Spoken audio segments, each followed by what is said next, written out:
Chapter 1, Section 5, Critical Thinking, the Role of Science in Our Everyday Lives. Here's our learning outcome. You want to be able to explain why science and critical thinking are important in our everyday lives. This is probably one of the most important lessons that I hope you get out of the entire course. Science informs us, and we should use those findings of science to make our decisions. So, there's a few places where this is actually very important, especially in the health-related field, where people that don't think critically can actually cause problems for everyone. Critical thinking. It is the ability to evaluate facts, observations, or experimental results to make an informed decision, even if it challenges our opinions, our preconceptions, and our worldviews. So, for example, I've got one, vaccinations prevent diseases. We know this to be true. Here's an example where we use critical thinking in our everyday lives. Basically, it helps us evaluate claims we might hear on the radio, on TV, or while standing in line at Walmart about some new miracle weight loss pill. The idea here is we use statistical tests to interpret our results. So if we go back to the previous chapter, when we look at the control versus the experimental group, what we realize is that, the experimental group that took the miracle weight loss pill, well, it's a little bit more weight loss there, 9.5 versus 8.8 pounds.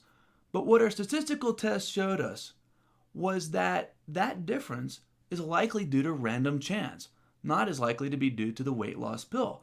So in this case, you would save your money and say, nope, that weight loss pill doesn't work. Because if you ran that experiment again, guess what? You might get a completely different result. We also need critical thinking to be able to use facts to make informed decisions. This is especially true in the health field. If you look at this pie graph over here with Bill Nye, you realize causes of death for children under the age of 5. 83% of that is preventable diseases. We know for a fact vaccinations prevent diseases. And this is the total number of polio cases a year going back to 1988. And there have been widespread worldwide campaigns to get everybody vaccinated. There's still a few small holdouts. We can go back even further, and you can see in the 1960s when measles, when we first came out of vaccination with that. And as you can see, it's a fact. More vaccines equal less diseases. This is not just simply a correlation, because we know that the drop in the diseases corresponded to when we developed the vaccinations and implemented their widespread use. So that's your link between vaccination and diseases. More vaccines equal less diseases, and it also means less children die. Caution. Okay, guys, the following information linking vaccinations to autism is going to be misleading. So don't get caught in the trap of thinking you're going to find something new here. There is no link between autism and vaccination. There is not a single credible scientific report out there that supports that link. Now, that being said, there was a report in 1998 by Andrew Wakefield where he published a report in The Lancet supposing that there was a link between vaccinations and autism. Here's the catch. You can read it. He made the data up. It was a lie. This was not a case of a bad experiment or bad data or massaging data. There was no data to massage. He made up the data. And the reason why he made the data up is because he was in it for the money. He had actually set up a business to make money off of people trying to litigate or make money off the fact they thought that vaccinations caused their children problems. So he fabricated data to make money. He was caught. They retracted the article. It's a fraud. And he had his medical license revoked. He can no longer practice medicine. Okay, here's science and the role of critical thinking. We know for a fact that vaccinations work.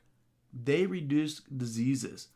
So no vaccinations, on the other hand, means more people get diseases like the measles. So recently there's been a disturbing trend and people getting exemptions for personal reasons. And part of that is they somehow think that vaccinations are linked to autism or mental impairment. No, there is no link. However, people are making these decisions, less and less people are getting immunized, and as you can see, measles are dramatically increasing. And this puts your community at risk. Here's another graph showing the link between the number of incidents of pertussis every year. In California, they've had a real problem with people getting exemptions from vaccinations. As you can see, pertussis is on the rise. And like I said, you may know pertussis as whooping cough, which is also on the rise in New Mexico. Here's an example of what measles looks like. This is an incredibly contagious disease, and it does kill people, especially young children, especially newborns and infants that cannot get vaccinated. There are also people in your community that are what we say immunosuppressed, which means they've had an organ transplant, they may have problems with HIV, or for other various reasons, they have their immune system suppressed, and they are also at higher risk of getting these diseases, especially if people around them are not vaccinated. Polio is another disease that's spread through contaminated food or water, and these children, it causes paralysis and sometimes even death. They will be on those crutches for the rest of their life. The thing about polio is that it's easily preventable by vaccinations. In fact, Jonas Salk, who developed the polio vaccine, gave it away. Vaccinations work by herd immunity. Now, what that means is if everybody around you is vaccinated and you can't be because you're immunosuppressed, then you're unlikely to get sick. The spreading is contained. However, if more and more people around you are not immunized, they are at risk, they put children at risk, and they can also put other people at risk as well. So the problem when people do not make informed decisions based on facts, they don't just put themselves at risk, they put their children at risk and their community too.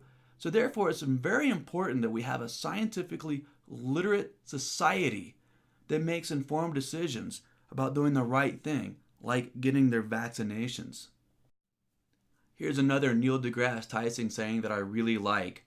He said, "Science literacy is a vaccine against the charlatans of the world that would exploit your ignorance." And there are people out there who think that vaccinations cause problems for children.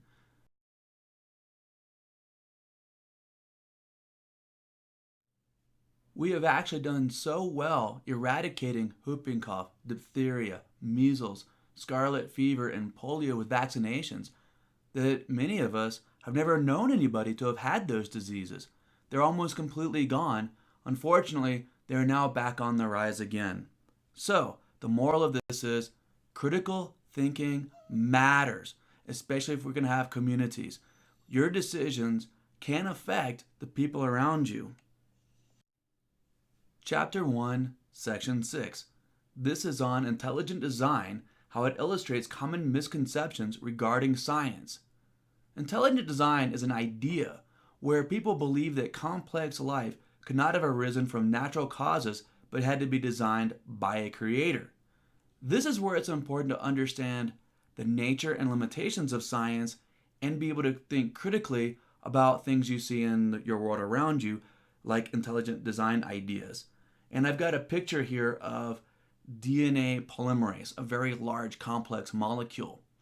People that propose intelligent design think that that molecule is too complex to have arisen by adaptive evolution or evolution by natural selection, so they think that it was created by a designer.